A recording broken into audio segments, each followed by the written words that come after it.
Здравейте, приятели, да се довършим закачката с Винпрома.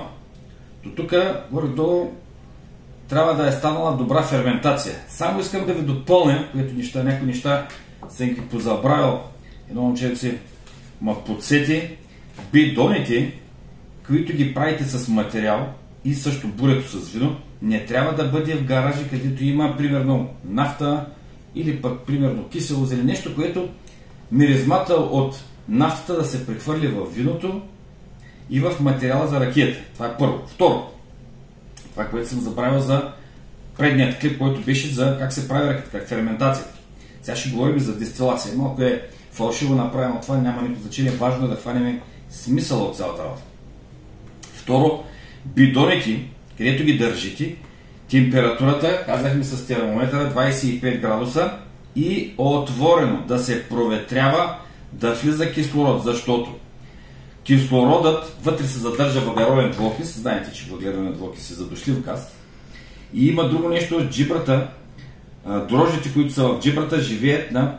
В смисъл, трябва да има кислород, за да може да се поддържа самата ферментация. Да не е затворено помещението, защото иначе няма да може да има хубава ферментация. Толкова за ферментацията. Сега да пажим набързо как се вари самата ракия. Ще говорим за обикновен казан. Не който е колонния казан, за обикновен казан и задължително преварка. Задължителна преварка. Примерно казан, ще говорим за един казан 100 литров. Може да е 250, може да е повече, няма че. Но ще говорим за 100 литров казан. 100 литровия казан никога няма да се пълни на 100%. Значи той, ако е 120, може да се сложи 100 литра материал. Добре е материала да бъде прецедент, така че да си бъде само чорба. Защото от семето, от чепките, ако не ги вадите, аз ги варя моите чепки, но от семето, от чепките, тук вътре ще започне да има един така по-специфичен дъх. Това е капака, шапката, капака на казана. От тук, когато се нагрее, започва ферментацията на около 74 градуса. Има клипове в YouTube. Един така възрастен човек, като мен, дава много добре на всеки градус какво започва да се отделя. И значи, от тук като се нагрее бавно, огън винаги трябва да е бавен. Ако имате частен казан е добре, смисъл казанче лично, но когато отидете ще изисквате да е бавен огън, защото от 74 градуса до 100 градуса водата, ако започне да е силен огън, тук ще започне вода. Когато мине парата, тук има един казан, кондензатор, където парата се втечнява и от тук вече започва да излиза ракията. Ако е силен огън, ще започне да се завърта и вода, водни пари, ще се охладят и ще започне да става ракията бяла. Да не се чудите защо ви е бяла ракията от силен огън. Водата тук трябва постоянно да бъде студено, като пипнити, и като белег ракията, която излиза, трябва да бъде много, самата струйка много малка и като пипнете с пръста струйката да е хладка, да не е топла. Ракията, която излиза от тук, ракията вече в течението тук парите, в течените пари, трябва да бъде хладка. Много. Не може да бъде студена, няма как да е студена, но да не е топла, като е пипнете, де факто да не е на 35-6 градуса, защото ще усетите.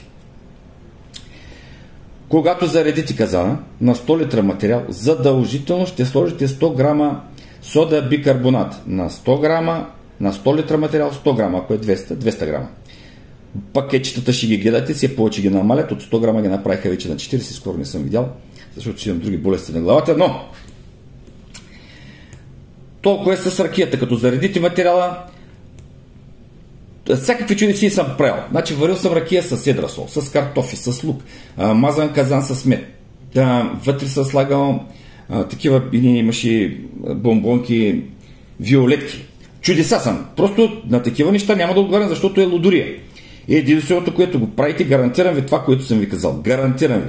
Значи, материала, и то пожела, ако можете да го прецедите, добре ще бъде, перфектно ще бъде, содата, за да угаси киселината и оттам насетне огъня. Когато започне да тече, първия път, говорим тук, че има материал, в смисъл грозде, или пък сливи, няма значение, но става дума, след като го съберем, започва се от начало, нищо не се отделя. От начало до, като примерно, ще мерите с спиртомера, той ще падне под 30 градуса, няма как да го мери. Боя спиртомери от обикновените малките спиртомери. И започвате от време на време, на всеки 5 литра, примерно там на 2-3 литра, помъничко в една чашка, хвърляте в огъня. Когато пламъка, който хвърляте в огъня, започне да стане оранжев, не е син, като хвърляте син, да не хвърляте първоначалната ракия, някой да се запали и да изгори. Казвам ви накрая. Когато има син пламък, ще продължавате да точите ракия. Щом започне да стане оранжев, това нещо се прекратява и измива се перфектно. Преди да почнете, ако има частен казан, преди да почнете да върти ракия, един път трябва да го преварите с вода, за да може всичко това нещо тук да се промие. Първият път.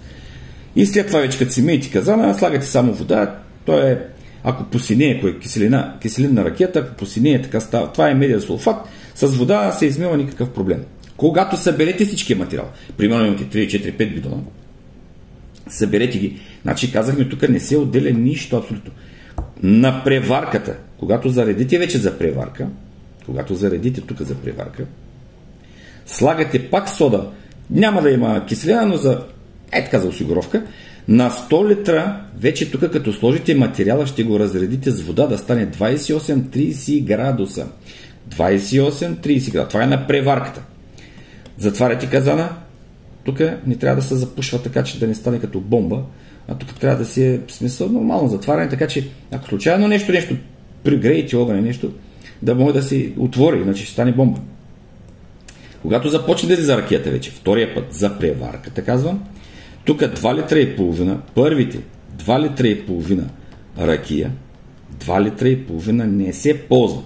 Аз ги ползвам, примерно за село, в тоалетната, в мивките, когато заземявам къщата, за да не се замръзне, си сипвам от тази ракия. Това е първака. Започвате да, вече като отделите 2 литра и половина, започвате да го слагате другото в чист бидон, идеално измит бидон, докато тук стане 40 градуса, 40-42.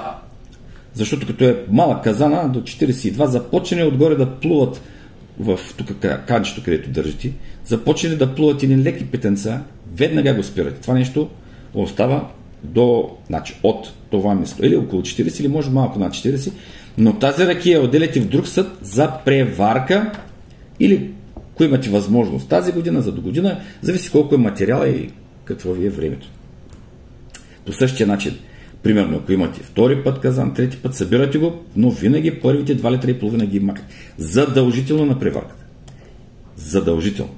Когато вече съберете ракията, по принцип на 100 литра материал, трябва да изкарате около 1000-1050 градуса. Как се изчислява? Литрите, които сте изкарали, знаете ги, мерите ги, с спиртомера измерате градусите. Когато го умножите, това нещо ви е градус. Де факто на 100 литра трябва да варите около 1000-1050 градуса.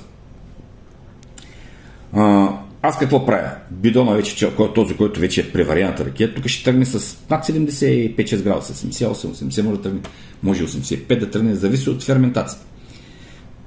Фактически това нещо, като го направите преварката, мерите си литрите, мерите си градусите и добре е с дестилирана вода, ако имате казанче да се преварите дестилирана вода, ако не някоя изворна мека вода, да я разредите. Там вече е малко, има една особеност, трябва много бавно да слагате в бидона, който е с ракията, много тънка струя и да бъркате, защото имал съм случай, бързал съм, слагам дестилирана вода, уж бъркам и като я слагам по-бързо, пак се получава едно леко примътняване. А пак трябва да е кристално чиста ракията. Кристално чиста ракия. Просто, когато я сложите в една хубава чаша, може спокойно да се четете вестника от друга страна. Трябва да бъде. Това е едно от еталоните за хубава ракия. Бидонът го покривате с тензух, там някаква марля тензух, един или два ката, хубаво го вързвате, да не влее някой пък мишок, нещо да стане бяла. Слага се вътре, аз лично слагам ябълки, белени и нарязани на филийки, на око, да речем на 100 литра, колко да съм слагал, да речем 5-6 ябълки. И те обират, ако някой път почерняват, някой път се остават същите, но както да е, трябва да се останат бели ябълките. Тогава е по-чиста самата ракия и по-мека. Сега някой казва, че метанола обира, аз не вярвам това нещо, но факт е, че някой път ябълката става по-кафява, някой път се остава чисто бяла. Не мога да кажа от какво е. Но трябва да си е бяла. Тогава е по-хубава ракията, забелязал съм.